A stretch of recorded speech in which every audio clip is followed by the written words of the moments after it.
nama grup, jadi kita lanjut ke perkenalan nama diri. Jadi di sini ada aku, Bella Brianti Nugraha, Aku Syarifah Yuna Nuraini, aku Umia Syatilah, dan aku Miftahul Jana. tapi kita ada guest star. Ini, bukan yang ini, tapi yang ini. Oke, jadi di video kali ini kita mau buat video tutorial dari aplikasi Grammarly dan Microsoft Word. Nah, dipantau terus ya teman-teman sampai akhir. Disimak ya. Terus. Hai, wah terima kasih banget nih sudah disambut dengan meriah. Sebelumnya mohon maaf kalau pakainya cuma PNG gini aja, karena emang ya kurang dana buat produksi videonya. Perkenalkan, nama aku Zafran Hori Amar selaku guest star kalian pada hari ini.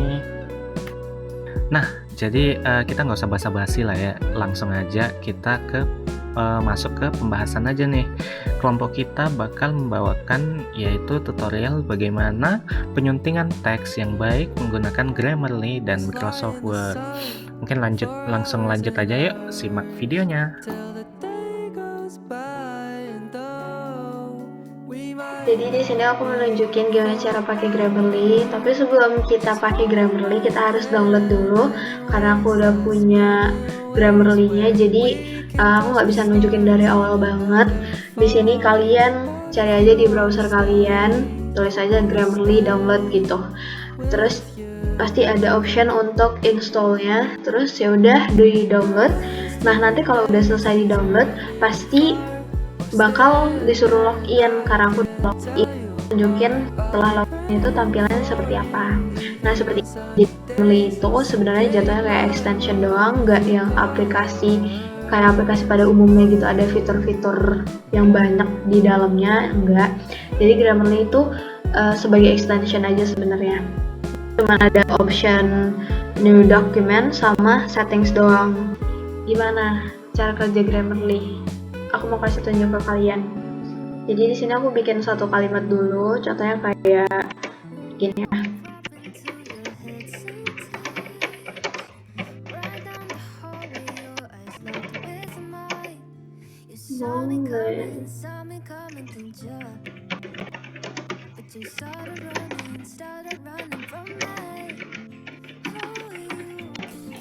Nah, ini bakal muncul logo Grammarly-nya gitu.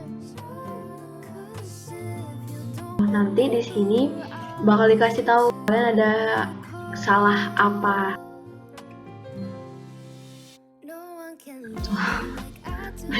Udah habis. Sorry banget udah habis.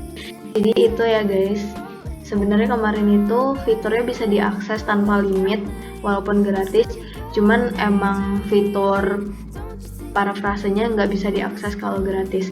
Nah ini udah bener-bener ada limitnya banget, jadi aku nggak bisa ngelanjutin dengan detail. Jadi mungkin teman-teman bisa langsung subscribe aja ke Grammarly. Menurut aku Grammarly ini benar-benar membantu banget untuk bikin surat atau tulisan yang profesional supaya lebih bagus grammarnya, lebih baik grammarnya. Jadi it's really important kalau misalkan kalian butuh grammar checking. Oke, mungkin itu aja. Sorry banget karena harus terputus ya tutorialnya karena limit aplikasinya. So ya, bye bye. Halo, balik lagi sama aku cancel ya babanya. Jadi aku mau kasih tutorial Grammarly untuk yang di handphone gitu. Tinggal download aja di App Store atau enggak Play Store. Karena kebetulan aku udah download dan udah login, kita langsung masuk aja. Nah, nanti tampilannya tuh cuman kayak gini. Jadi ya udah, karena emang fungsinya mirip extension juga sih kalau di HP. Sebagai asisten aja. Ini ada setting, kita lihat. Ini bisa di display atau enggak. Terus itu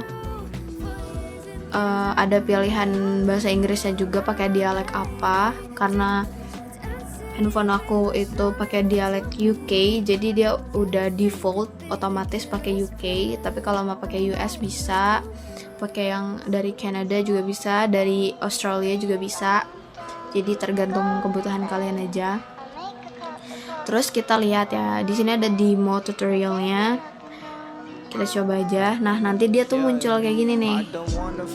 Nah, dari kalimat ini itu ada salah. Coba kita lihat ya, salahnya di mana. Nah, di sini ternyata ada 2 kesalahan. Dan kita bisa langsung baikin. Nah, gitu deh. Terus kita coba bikin kalimat sendiri ya. Nih, aku udah ada kalimatnya. Nah, ini kalimat aku tuh ada 2 kesalahan. Ada di I-nya sama di verb-nya atau once-nya. Coba baikin ya. Tuh, jadinya bener deh, udah dibaikin sama Grammarly-nya. Kita aja sih sebenarnya fungsi dari Grammarly itu. Mungkin kita bikin kalimat yang lebih panjang lagi deh ya, biar bisa dilihat.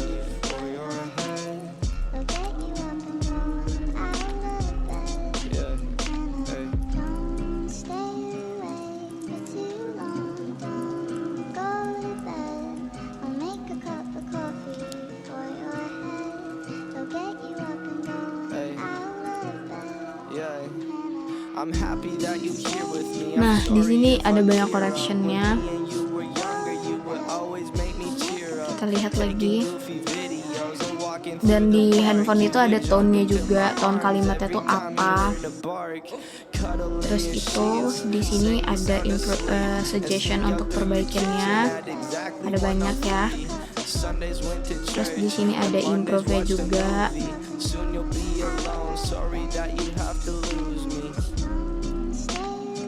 Tuh, bisa di-improve, bisa dibaikin tone-nya untuk misalnya jadi confident.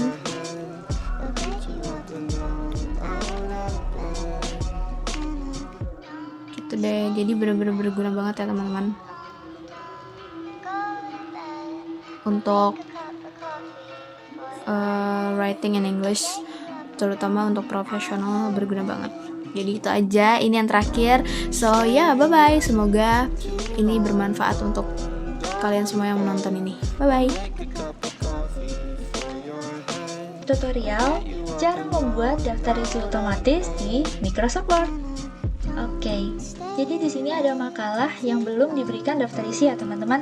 Dan gak perlu lama-lama lagi, kita mulai. Langkah yang pertama adalah membuat bab dan subbabnya itu menjadi heading 1 dan heading 2. Nah, untuk babnya itu jadi heading 1 dan subbabnya itu jadi heading 2 ya teman-teman. Kita mulai dari kata pengantar.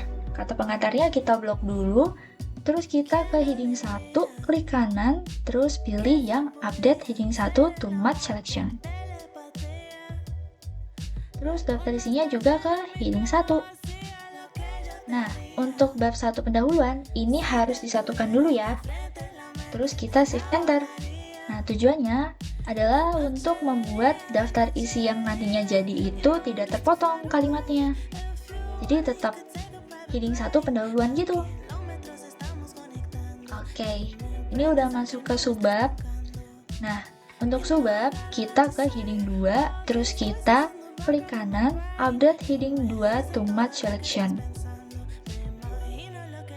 Oke, gitu terus ya teman-teman. Ini sama kayak bab sebelumnya. Shift enter. Nah, karena ini subbabnya udah beda, jadi kita perlu membuat style yang baru ya teman-teman. Jadi kita pergi ke style dulu.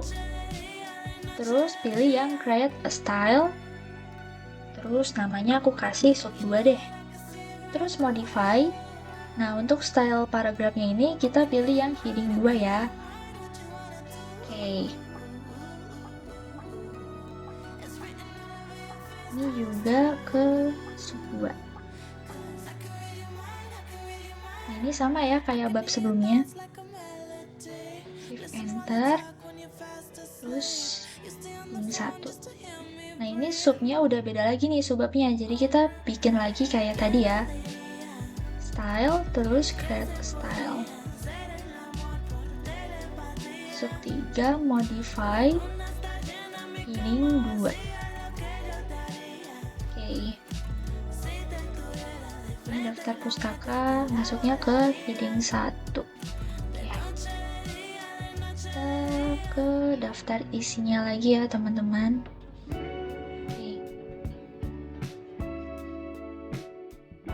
Ini kita ke reference dulu, terus pilih yang table of contents, terus pilih yang automatic table 1. Oke, udah deh jadi. Nah ini tinggal dirapin aja deh.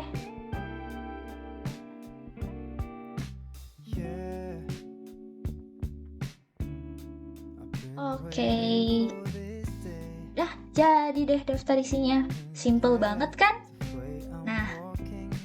Karena udah jadi, kita salam perpisahan dulu kali ya. Jadi, terima kasih udah menonton. Dadah!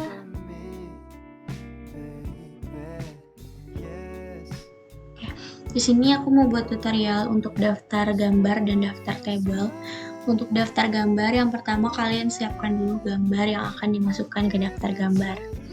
Selanjutnya, kalian klik kanan, terus insert caption. Di sini kalian yang pertama untuk memilih label.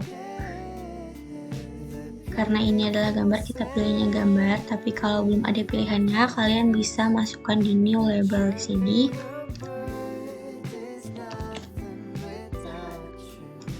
Terus klik OK, tapi karena aku udah ada jadinya kita cancel aja.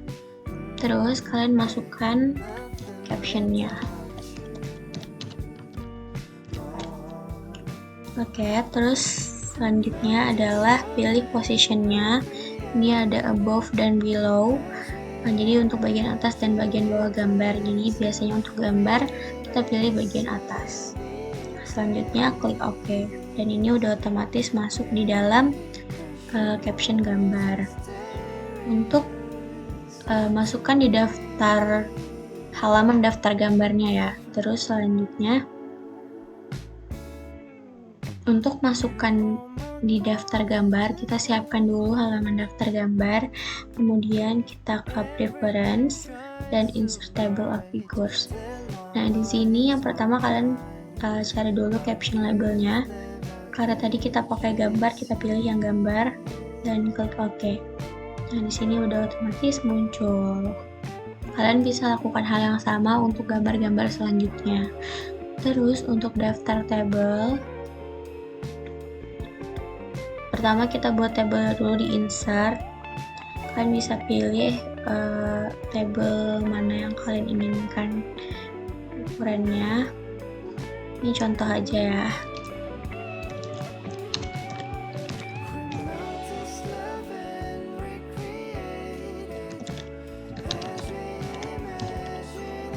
Oke, hal yang sama dilakukan dengan klik kanan, insert caption, terus pilih yang table.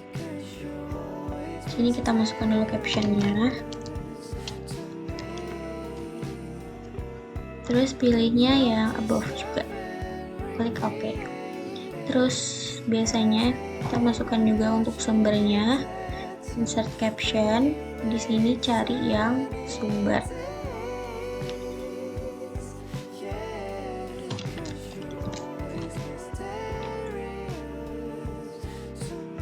Untuk sumber biasanya di bagian bawah, jadi kita pilih yang below.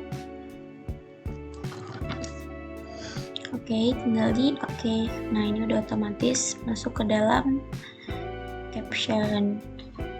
Untuk masukkan di daftar table, caranya sama seperti tadi. Siapkan halaman untuk daftar table dan masuk ke preference, insert table of figure, kemudian pilih yang table. Oke. Ini sudah masuk ke dalam daftar table. Sekian, selamat mencoba. Nah, selanjutnya kita ke penyajian dokumen yang rapi pada Microsoft Word. Nah, tujuannya agar dokumen kita terlihat lebih profesional, mudah dibaca, dan juga terstruktur dengan baik. Nah, di sini aku membawakan 10 tools yang digunakan untuk penyajian dokumen yang rapi di Microsoft Word. Yaitu pertama ada font. Nah, font ini tuh jenis huruf yang ingin kita pakai. Umumnya kita pakai Times New Roman ya teman-teman. Lalu untuk ukuran fontnya sendiri umumnya kita menggunakan 12.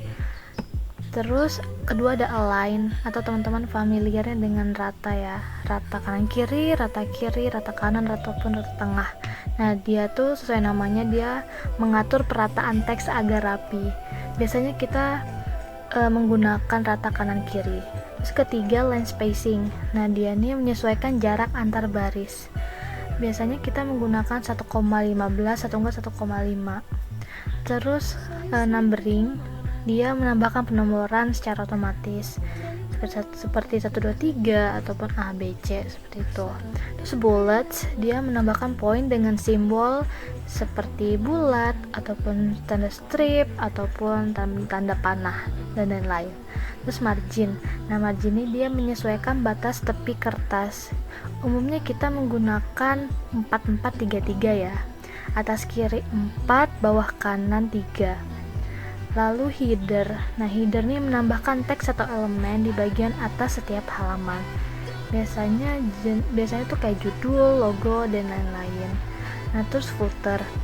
Dia menambahkan teks atau elemen di bagian bawah setiap halaman. Nah, umumnya kita pakainya penomoran ya, nomor halaman di bagian bawah tengah. Seperti 1, 2, 3 atau huruf Romawinya itu.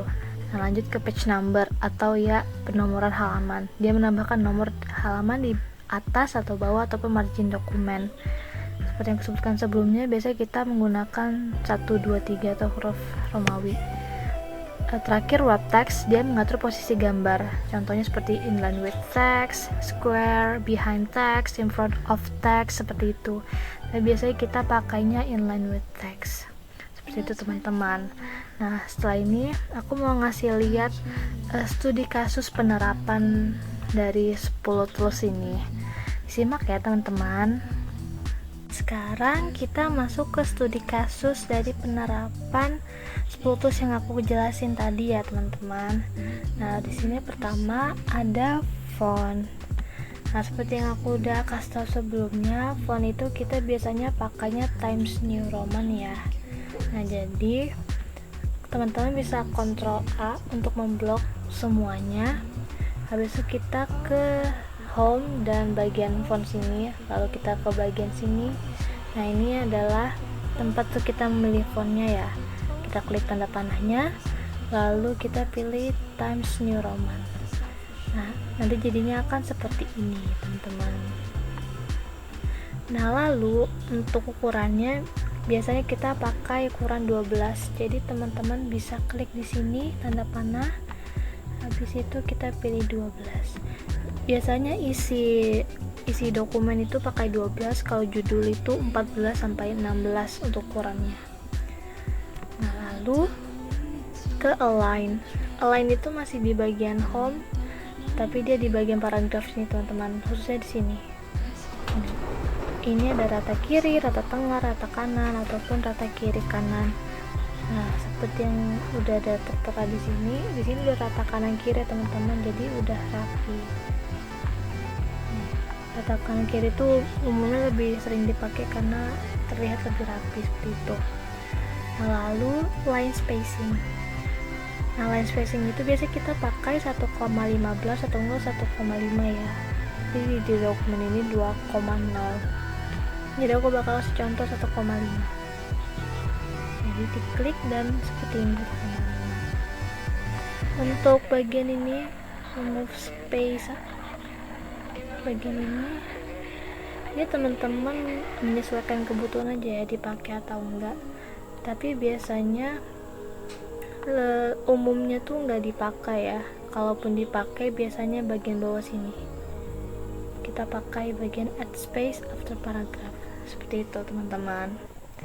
Lanjut ke numbering. Nah, di sini numbering atau penomoran udah ada contohnya langsung di sini ya. numbering itu dia ada di home dan di paragraf sini teman-teman. Jadi nomor 1 ada A dan lain-lain. Ini bisa diklik jadi seperti ini.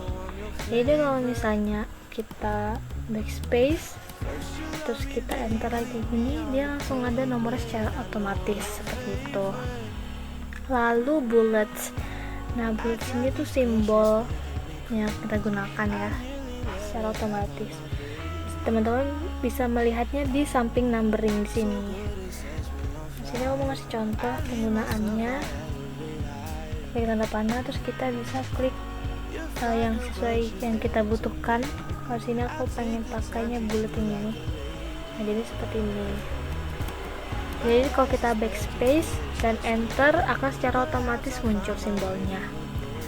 Lanjut ke margin. Nah, margin itu adanya di page layout dan ke paling kiri margin sini.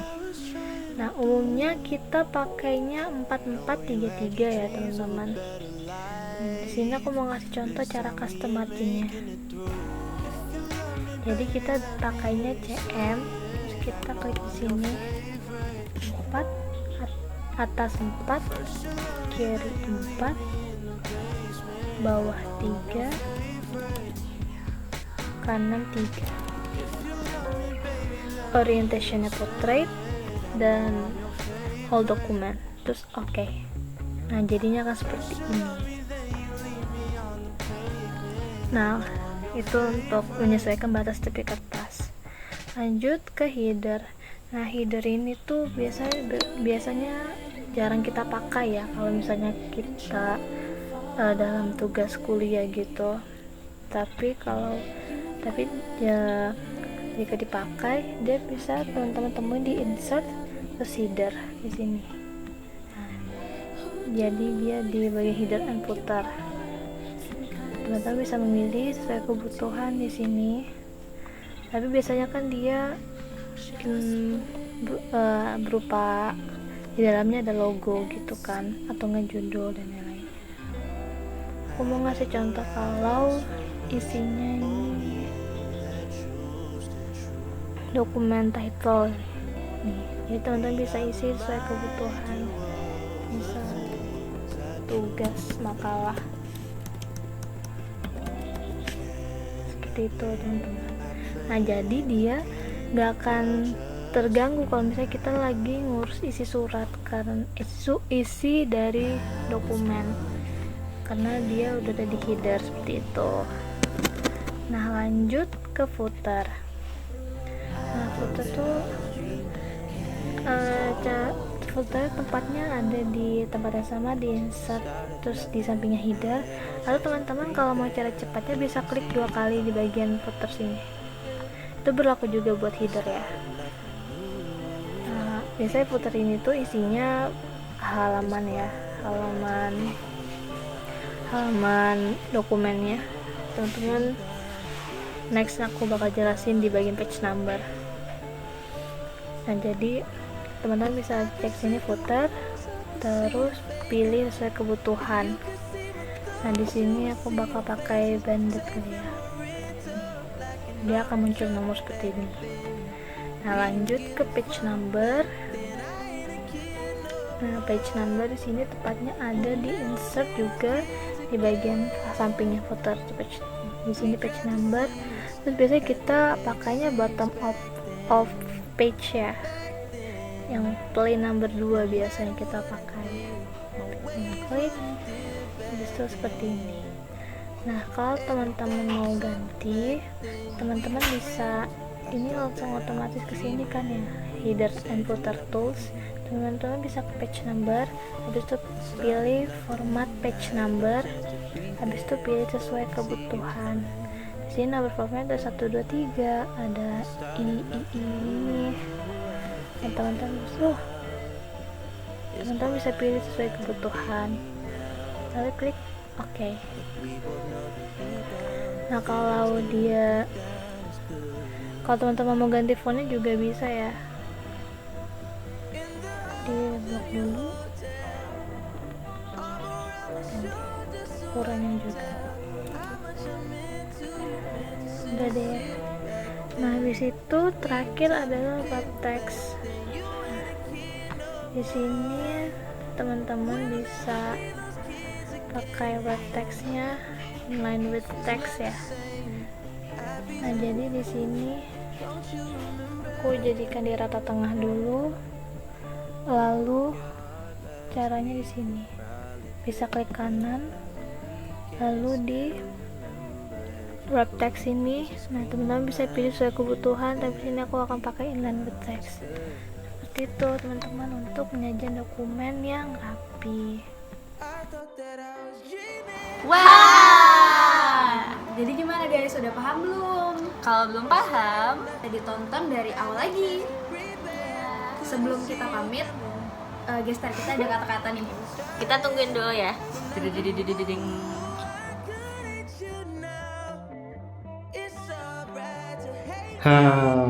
Ubur-ubur ikan lele. Selesai juga ini video le.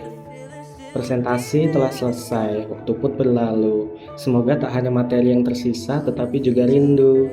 Terima kasih telah mendengar dengan setia atau memang tersipu. Kami izin pamit, sampai jumpa di lain waktu.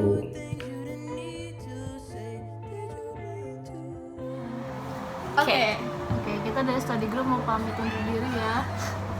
segitu dulu video tutorial kita ya. Nanti kita akan ketemu lagi lain waktu ya. Oke. Dadah. Bye bye. Salah. Assalamualaikum warahmatullahi wabarakatuh. Bye. The start of nothing new. I could hate you now. It's quite alright to hate me now. When we both know that deep down